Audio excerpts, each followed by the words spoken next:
joining us. It has been a busy week. Hurricane Helene caused devastation across the southeast. Israel killed the leader of Hezbollah, dramatically escalating tensions in the region. And here in New York, an anchor on New York One had the moment everyone there dreams of. We have breaking news for you here on New York One. According to multiple reports, including the New York Times, Mayor Eric Adams has been indicted by federal prosecutors.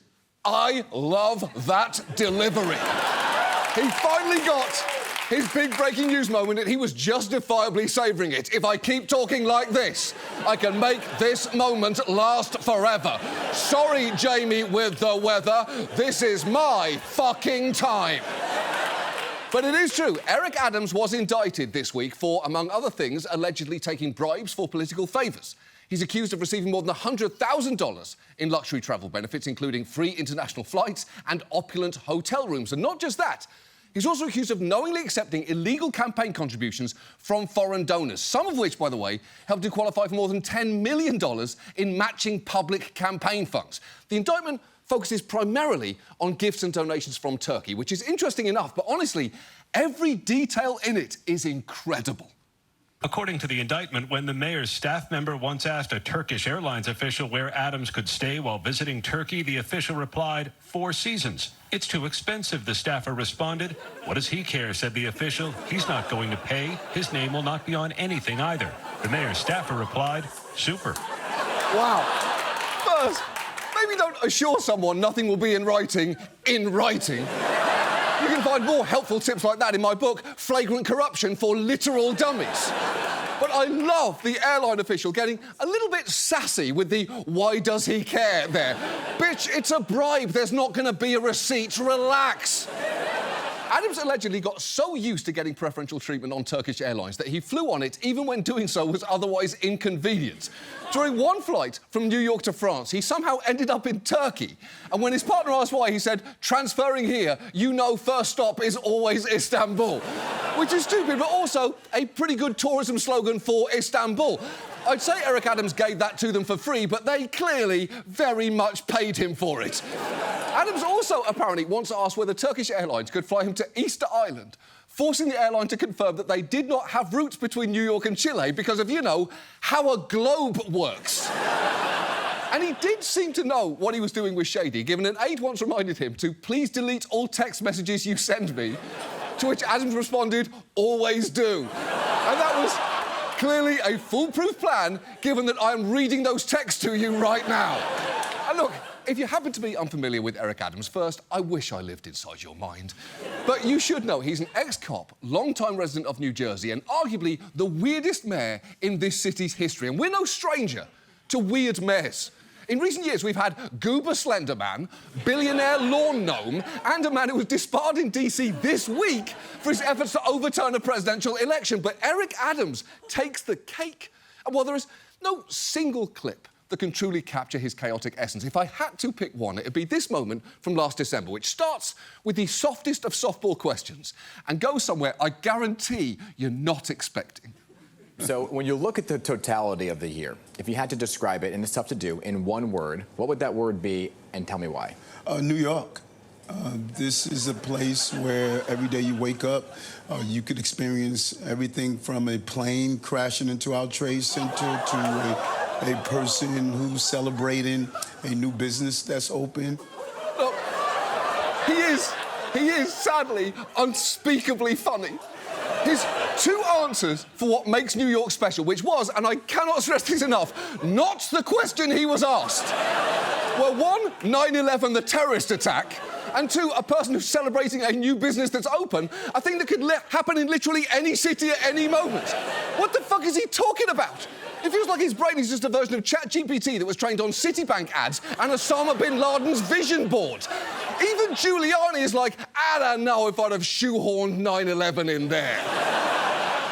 Adams and his inner circle have actually been under multiple investigations for nearly a year now. This month alone has brought the resignations of his chief of police, school's chancellor, and chief counsel. So this indictment wasn't a surprise. It's been anticipated since last November when federal agents seized Adams' phone and iPad. And look, it is not like The FBI has never investigated anyone for bullshit reasons, and Adams is entitled to due process like anyone else, but he has not been helping himself. Last year, Adams said he'd be shocked if anyone on his campaign had acted illegally because, quote, "I cannot tell you how much I start the day with telling my team we've got to follow the law." And I'm not convinced you have a ton of respect for the law if every day you have to hype yourself up into obeying it. And Adams' coziness with Turkey has always seemed a little bit weird. Back when he was borough president, he even appeared in a Turkish rom-com in which two supporting characters had a pretty telling conversation with him. Hocam, benim apartmana bir ek kat çıkabilir miyiz? Bize bir yol yordam göstersen. Saygıdeğer başkanım, kıymetli Erik Efendi.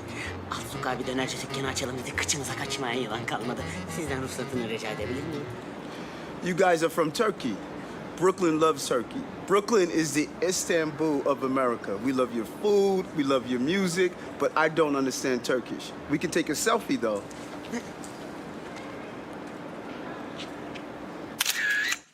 OK. It's not a great sign when even the fictional version of yourself is being approached for political favours. But also, Brooklyn is the Istanbul of America? That is a stretch. I wouldn't call Brooklyn's climate Mediterranean so much as landfill that just hit puberty. But while that clip has aged poorly, I'd argue not as badly as this one from just a year ago. He finally has the key to the city. The bad boy of entertainment is getting the key to the city from the bad boy of politics. Hey! You might not want to associate with that guy because things aren't looking great for him right now. And if you're wondering which one I'm talking to, the answer is yes. We'll see how this story unfolds, but as of taping on Saturday, Adams has pled not guilty and is insisting he won't step down, which, OK. But that is in keeping with his general philosophy, which is summed up like this. I am the pilot, folks, and you are all passengers. Stop praying for me to crash the plane. Pray for me to land the plane, because there's no parachutes on this plane. We're all going down together.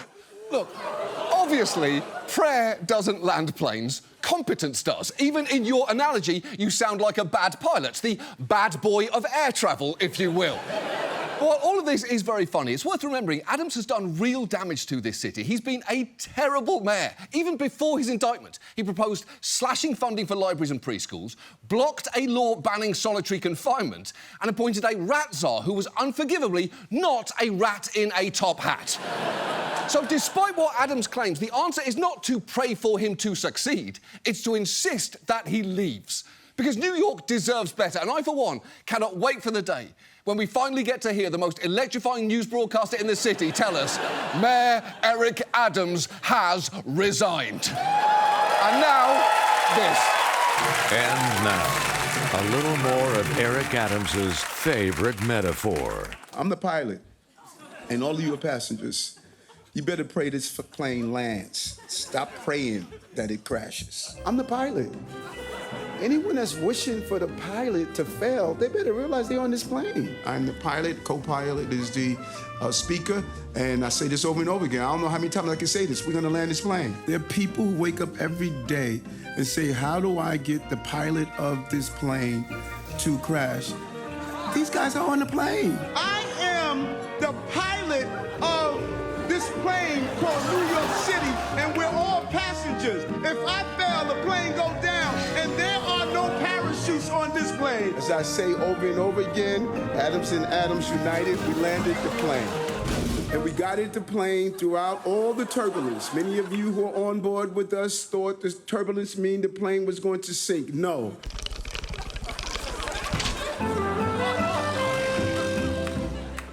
Moving on. Our main story tonight concerns judges, the only government workers whose official dress code is goth poncho. Judges rule on matters big and small, but they're also human beings, as we got reminded early in the pandemic when someone didn't mute their microphone during this remote Supreme Court hearing. And what the FCC has said is that when the subject matter of the call ranges to the topic, then the call is transformed. It's true, someone flushed a toilet during oral arguments, which, to be fair, isn't the most embarrassing Zoom mishap from back then. On a scale of 0 to Jeffrey Toobin, it probably falls somewhere in the middle. But I love that lawyer just kept going. Who among us didn't sit on the toilet during work hours back then. You remember when I was in the void? I was on a toilet the whole time. I was dressed, I'm not a pervert, but I was on a toilet. What do you mean that's even more confusing? Don't worry about it, shut up. The Supreme Court's last term was, to put it mildly, eventful.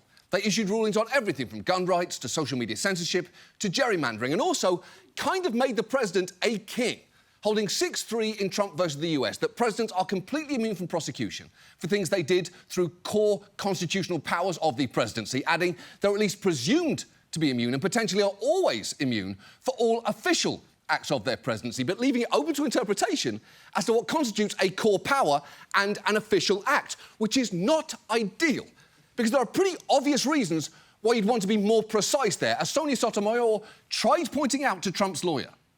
If the president decides that his rival is a corrupt person and he orders the military or orders someone to assassinate him, is that within his official acts that for which he can get immunity? It would depend on the hypothetical, but we can see that could well be an official act.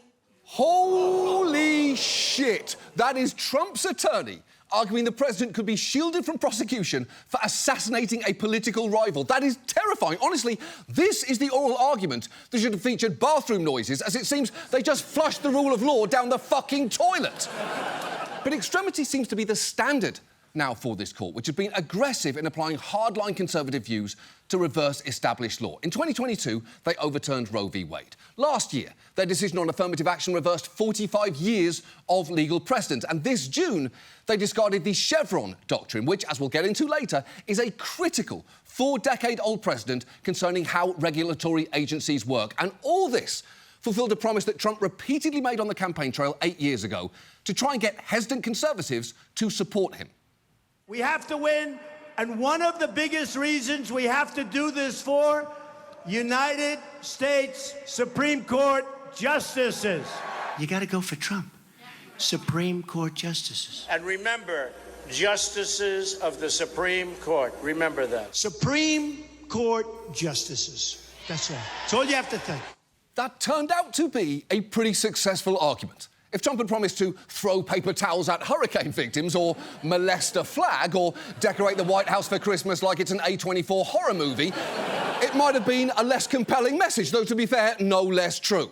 Because Trump delivered on that promise, and not just at the Supreme Court level. He's reshaped the judiciary from top to bottom in ways that are only starting to be felt. So given that, tonight, let's look at the federal courts, what Trump's done to them, and if elected again, what he could do next. And let's start with how our court system is actually structured. Generally speaking, lawsuits involving federal law start in one of 94 district courts around the country. There's at least one in every state, and this is where trials take place. If a case is appealed, it goes up to the courts of appeals. There are 13 of those, dividing the country into regional circuits. And if it's appealed from there, the Supreme Court could choose to hear it. There's some little stuff that I'm leaving out in there, including an extra layer at the bottom called Judge Steve Harvey gets a crack at it. But that is basically it.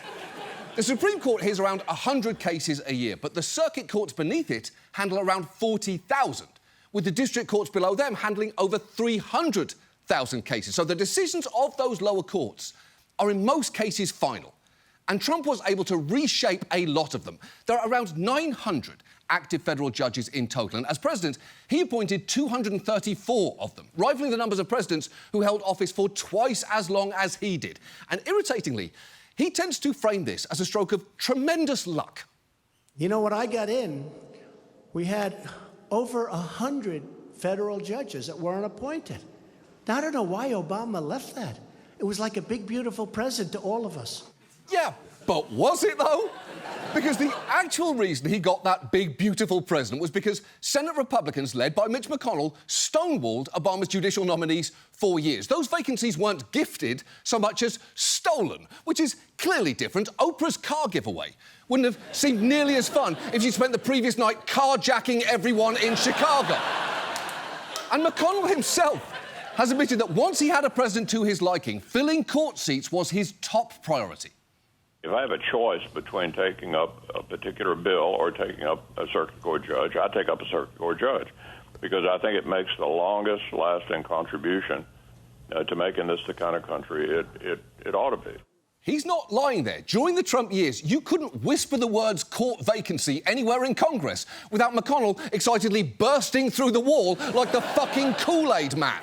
And it wasn't just him. Right-wing groups have been focused on getting judges onto the bench for years now, with perhaps no one playing a larger role than this man, Leonard Leo. He's been called the man behind the Conservative effort to move the judiciary to the right. And one primary way that he's done this has been through his leadership at the Federalist Society, an organisation that he turned from a student club into an incubator and pipeline for conservative lawyers to become public officials and judges. Leo's also a hugely successful fundraiser and has built a dark money network to funnel cash to conservative causes, groups and politicians.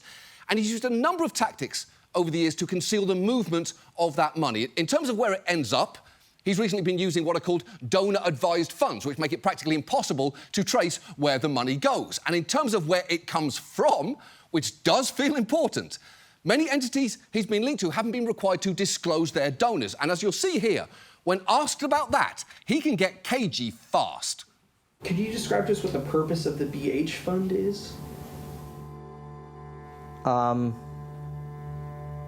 BH Fund is a charitable organization. You can look it up, but I'm sure its statement of purpose is listed. We did. And its tax document says its mission is to promote the rule of law and limited constitutional government. And it received $24 million from an anonymous donor in 2017. I have a very simple rule, which is I'm engaged in the battle of ideas. Yes. And I care very deeply about our Constitution and the role of courts in our society. And I don't waste my time on stories that involve money and politics, because what I care about is ideas. Oh, come on. I know this is so obvious it barely needs to be said, but where things come from does matter. For the same reason that Lunchables can't just list its ingredients as mind your fucking business. But even if it can be hard to say who all of Leo's backers are, it is clear what both he and they want. Judges on the bench who are against regulation and deeply socially conservative, although Leo will sometimes try and put a more moderate face on that. In the early days of Trump's term, Leo helped supply him with 25 names of potential Supreme Court nominees, and watch him shrug off questions about whether any of those names might one day impact the right to an abortion. Is the fear on the left justified that this means that Roe v. Wade is in jeopardy if one of the 25 gets through the process? The left has been using the Roe v. Wade scare tactic since 1982, when Sandra O'Connor was nominated. And over 30 years later, nothing's happened to Roe v. Wade. So I think the abortion issue is really very much a scare tactic. As I think we all know, it played out a bit differently. Shortly afterward, Trump nominated Kavanaugh from Leo's list, and he, along with Gorsuch and Barrett, two other picks Leo recommended, wound up overturning Roe. So clearly, it wasn't just a scare tactic at all. It's honestly hard to imagine how that clip could have aged worse, other than if he continued, no one needs to prepare for any sort of novel coronavirus in the future, and don't worry about Armie Hammer's career, that thing's going to keep going great. The point is, Leo's had a huge amount of success in planting hard-right judges throughout the federal court system, and that has enabled conservative groups, some of which he funds, to effectively go judge shopping. What that means is they're able to write a lawsuit designed to achieve a specific policy end, bring it before a district court judge who came up through the Federalist Society, appeal it up through circuit courts, increasingly stocked with Federalist Society alumni, and maybe even get it in front of the Supreme Court, a full third of whose members came off a list from the Federalist Society's own Leonard fucking Leo. He's putting out new conservative judges the way Apple puts out new TV shows, constantly and basically silently. And while testing the law through the courts is something both liberal and conservative groups have long used as a tactic, it's now much easier for conservatives to do it, even with incredibly weak cases. Take last year's fight over mifepristone, a drug used in most abortions. The lawsuit that precipitated that fight was clearly crafted to restrict abortion access. It began with activists creating a brand new group called the Alliance for Hippocratic Medicine, which they incorporated in Amarillo, Texas, just months before it filed the lawsuit. And they chose Amarillo for a very specific reason. By filing its lawsuit in Amarillo, the Alliance Defending Freedom was almost guaranteed to draw Judge Matthew Kacsmaryk, a Trump appointee who worked in the conservative Christian legal movement.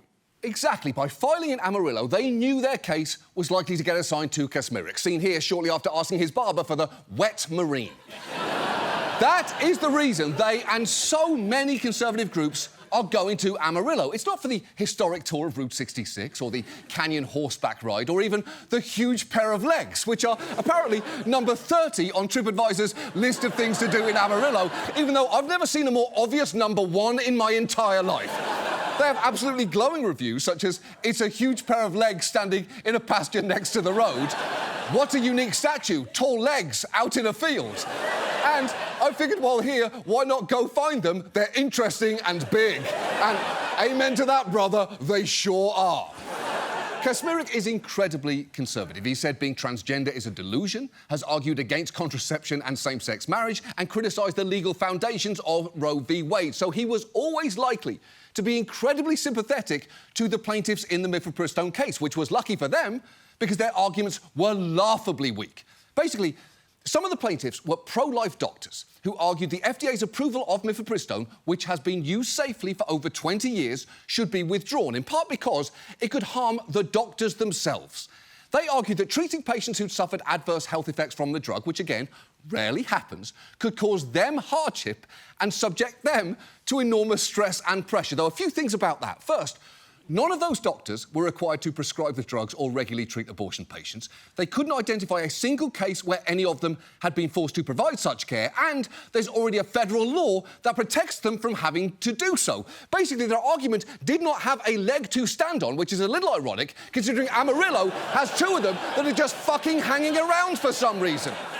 But Kacsmaryk sided with the plaintiffs anyway, striking down the FDA's approval of mifepristone. The government appealed his ruling, but it was then upheld by the notoriously conservative Fifth Circuit Court of Appeals, where 1/3 of the judges are Trump appointees. Now, the good news here is that the Supreme Court ultimately reversed the ruling, saying the plaintiffs lacked standing to sue because they hadn't convincingly proven that they were being harmed, because they fucking weren't. The bad news is this was by no means a full-throated rejection, as in Kavanaugh's drafting of the opinion, he explicitly left the door open to try again in the future, saying that it is not clear that no one else would have standing to challenge the FDA's relaxed regulation of mifepristone. A hint so broad, it might as well have had a winking emoji at the end of it. The point is, the courts are now incredibly amenable to lawsuits that conservatives bring. And while the mifepristone and Trump immunity rulings have been pretty widely discussed, one of the biggest conservative victories this year has actually flown under the radar a bit, even though, for most of Leonard Leo's big corporate backers, it's probably the most important reason to support him, and it concerns regulation. Companies famously hate regulation, an attitude shared by certain members of the Supreme Court, especially Neil Gorsuch, who always looks like the man in every Cialis commercial. Gorsuch released a book this year called Overruled: The Human Toll of Too Much Law, about how, in his view, regulatory agencies are out of control and basically making up new laws left and right. For years now, he's delivered a spiel about how federal agencies, which fall under the executive branch, have usurped the power that rightly belongs to the legislative one. It's an argument he delivers with his trademark electric personality like this. The executive branch has made up so many new criminal laws that people have stopped counting at over 300,000. If your ketchup is too runny, you get in trouble for that because of a federal agency said so. I'm not making it up. What if you sell mattresses and you tear off that tag? You're probably a federal criminal. And if you import lobster in a plastic bag instead of a cardboard box, that's a problem because a bureaucrat says so. And Woodsy the Owl? Some of you, Woodsy the Owl, don't give a hoot, don't pollute. Remember him? Some of you remember him. Well, if you misuse his likeness, you might be a federal felon. Okay, that's what happens when you mix up the executive and the legislative power. OK, I know this is beside the point, but that was some deafening silence after he asked if anyone remembers Woodsy the Owl.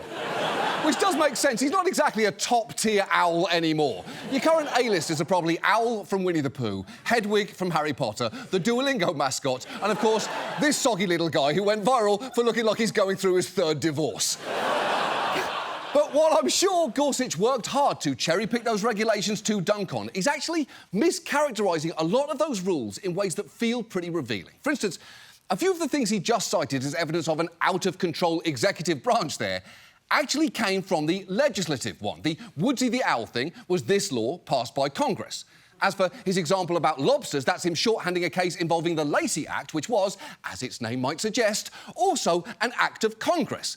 As for the others, those were all cases where Congress very clearly wanted specific things to be regulated. When it comes to ketchup, Congress passed this law directing the FDA to prevent mislabelling of foods, which the agency then did only after extensive review and public comment periods. Also, these kinds of regulations don't generally get enforced unless the violations are egregious. In one recent 10-year period, the FDA only managed to obtain 2 court injunctions against food products on account of misleading labelling. So it's not like prisons are filled with people who sold runny ketchup. If they were, you would know about it. Probably because we'd have already done a story called Ketchup Incarceration. That'd be 26 minutes long, featuring videos of 2 separate people crying and ending with Steve Buscemi dressed like a giant tomato for reasons that would make sense in context. And finally, when it comes to Gorsuch making fun of mattress tags, just so you know, Congress passed this law directing a federal agency to set flammability standards to ensure the safety of products like mattresses, including labelling them. And I know there is a certain hack comedy appeal to going, what's the deal with mattress tags? After all, why would you need a tag saying who made a mattress and when? When is that information ever really going to be useful to you, right? A foam crib mattress by Storkcraft has been recalled for failing to meet federal standards for flammability. Affected mattresses were made between August 2014 and January 2015, and consumers should stop using the mattress and contact Storkcraft for a free barrier cover. Oh, yeah, that does make a lot more sense now. Among other things, those mattress tags might help you figure out if your mattress has been recalled. So I guess the answer to Gorsuch's question, why is the government issuing rules about mattress tags, is so a baby's crib doesn't turn into a miniature Wicker Man, you fucking idiots! And look, I've got plenty of issues with regulations, but it is disingenuous to suggest they're all being issued arbitrarily at random, when on the whole, they're being carefully crafted by career experts to keep us safe. And that work is now going to be significantly harder due to the case that I mentioned at the start of this story, the one overturning what's known as Chevron deference. We discussed Chevron a bit in our first show of this year, but it's a long-standing legal doctrine arising from this 1984 Supreme Court ruling.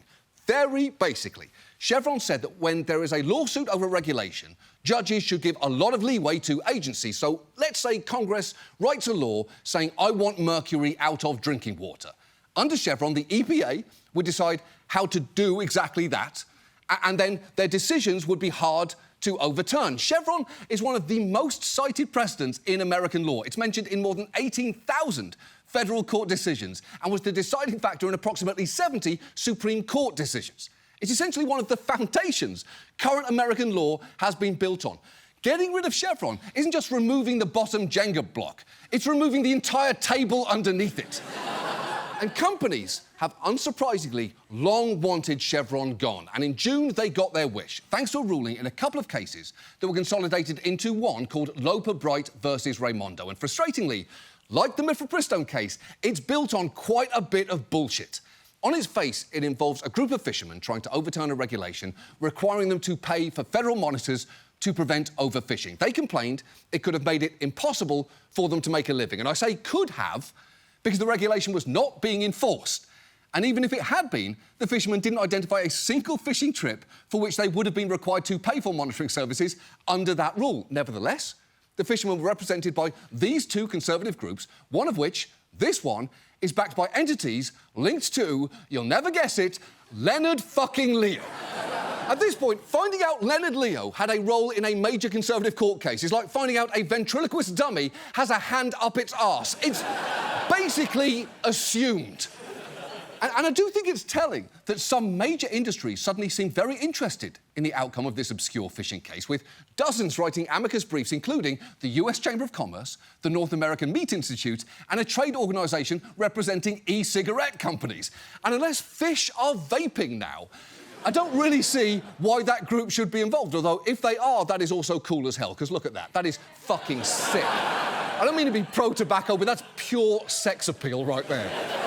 And those interests got their way, because the Supreme Court ruled 6-3 to overturn Chevron deference entirely, making it much easier for companies to challenge a regulatory agency's decision in the future. And when you put that in tandem with all these other recent rulings, the power of regulatory agencies has now been sharply limited. And Conservatives are understandably very, very happy about all of this. Here's Jim Jordan explaining why. The fundamental question is who decides? The, quote, experts, the technocracy, as Mr. Bishop described, or the elected officials. I may not know, we may not know how many parts per billion is necessary to... We may not know that, but I do know one thing. Regulations and rules that impact the economy to the tune of millions and millions of dollars and impact the 800,000 folks I get to represent, that's important. We have deferred to the, quote, experts. The experts who think they can run our lives and never be held accountable.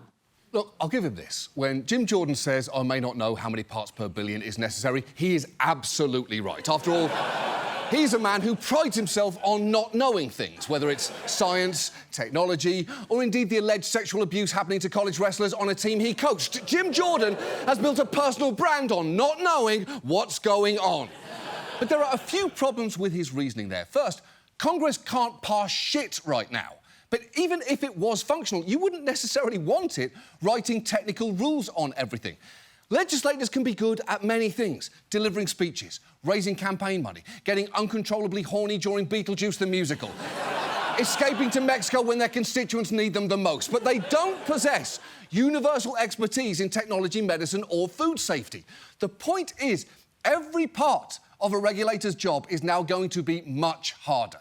As one commentator wrote, Loper Bright has opened the door so that the worst judges will issue nationwide injunctions, effectively one-man vetoes of entire agencies in real time based on personal opinion, which is just fully not how the government is supposed to work. There's a reason that Schoolhouse Rock video doesn't end with some random judge in Mississippi suddenly wiping his arse with that bill. And unfortunately, it's already begun. One analysis found that Loper Bright's already been cited in 116 cases since the Supreme Court decision. In fact, less than a week after it was issued, 3 judges in different states published decisions on the same day citing Loper Bright as they blocked implementation of a new rule that would prohibit discrimination in healthcare based on gender identity. And at the same time, judges are making it clear they're not much better equipped than Congress to answer highly technical questions. In one decision this term, Neil Gorsuch repeatedly confused nitrous oxide, often known as laughing gas, with nitrogen oxides, the class of compounds that help form smog. That's a mistake you get to make at dental school exactly once. And when you take all this together, you can understand why one of the justices on the losing end of all these recent 6-3 decisions has been going around saying stuff like this. There are days that I've come to my office after an announcement of a case and closed my door and cried. There have been those days, and there are likely to be more. Well, that doesn't feel great. You know things are bad when Supreme Court justices are crying alone in their office, instead of where they usually cry on national TV while getting credibly accused of sexual assault. So what can we do? Well, members of Congress have introduced bills to try and undo some of these decisions. But given that Republicans currently control the House, those bills have gone nowhere. And that actually brings us to the key point here. Because the only way of undoing some of the harm that's been done and preventing even more happening is by keeping Trump out of the White House and Republicans out of Congress in November. Because, like in 2016, Trump's intentions here are very clear. The oldest justices are currently Thomas and Alito, and many believe one or both of them could step down due to age in the next 4 years, potentially giving Trump the chance to cement the court's conservative supermajority for a generation. He's openly promising his base as much. I will once again appoint rock-solid conservative judges in the mold of Justices Antonin Scalia, Samuel Alito, who's done a fantastic job, and the great Clarence Thomas, he's been fantastic. First, no, he has not been fantastic. He's been a fucking nightmare. Eagle-eyed viewers will remember that I nearly obliterated my personal finances to encourage him to retire, which honestly would have been worth it, but would have also put me in such a hole I'd have probably had to go full cancel culture warrior to dig myself out of it. I'd have a 2-hour Netflix stand-up special called They Won't Let Me Do Stand-Up Anymore, and a stadium tour called They Won't Let Me Tour Either. The point is, that is a man who knows that that is the promise that can get him elected and have people willing to ignore literally everything else about him. Look, the remaking of America's judiciary is the culmination of a plan that's been going on for decades. And while a lot of the judges that have been put in place aren't going anywhere for a while, that doesn't mean the change has to be permanent. And securing the White House and Congress is our best shot at starting to slowly undo that change. And I know it can feel extremely depressing. I mean, sad owl-level depressing. To live in a world where rich, anonymous interests can install friendly judges to hand them whatever rulings they want, and where the government's ability to keep us safe is hamstrung by some dork's B- stand-up routine. But that situation only persists if we let it. If we can elect people who value an independent judiciary and the rule of law, then Leo and his backers won't be able to so easily buy the justice system, meaning he'll probably need something else to spend all of that money on. And may I suggest a trip to the most spectacular legs in Texas. I don't want to oversell them, but I hear they're both interesting and big. And now, this. And now, people on TV learn that Gen Z don't like to show their feet. You wanted to know the biggest difference between Gen Z and the rest of us? Gen Z kids don't like to show their feet. There you go, Robin. They like thick, chunky sneakers. They like Crocs with socks. They don't want people to see their feet, so they're wearing those with socks. Socks with sandals, Crocs with socks. That's what all the kids are wearing. Why? They're embarrassed to show off their tootsies and are offended by the ugly feet of others. I feel like we need to get back to something you said at the top of the broadcast. You had a friend with 11 toes? I did, right? yeah. Stan, in high school, guy always wore socks with sandals. We're like, Stan, take your socks off. He was like, okay, finally he took them off, and he had 11 toes. On the little guy right here, he kind of had a little offshoot. There was a guy I went to it's a true story, grade man. school and high school with. Yeah. He had one more than Stan the man. He had 12. Oh, wow. 6 on each foot. Yep. No kidding. Yep. But it was one of those things where you just owned. After a while, you just own it. Like, right. Whatever. I have very long, skinny feet, and I have long toes. Like, I can use my feet like hands. Like, I can pick up stuff with my feet, and I didn't wear sandals for the longest time, because one time in elementary school, I had on some sandals, and my friends were like, wow, you got monkey toes. Can you hang from trees? And I'm like, okay, that's it. And I was so self-conscious. Now, I just don't give a rip. If you don't like my feet, don't look at them. Having said that, I have seen a fair amount of cords and bunions and other things in my time at the hammer court. toe. Hammer toe, I'm Get it sorry. straight. Hammer toe, that little guy's hugging up to the next one and won't let go. Right? Yeah, 15-minute procedure, though. They chiseled that bone, man. You're back to normal. New man, ladies and gentlemen. He's a new man. Brand new pinky We are toe. out of time. We are moving on here, so we all keep our jobs. Straight as an arrow. Straight as an arrow. Good for you, Jude. That is good to know. Bowen.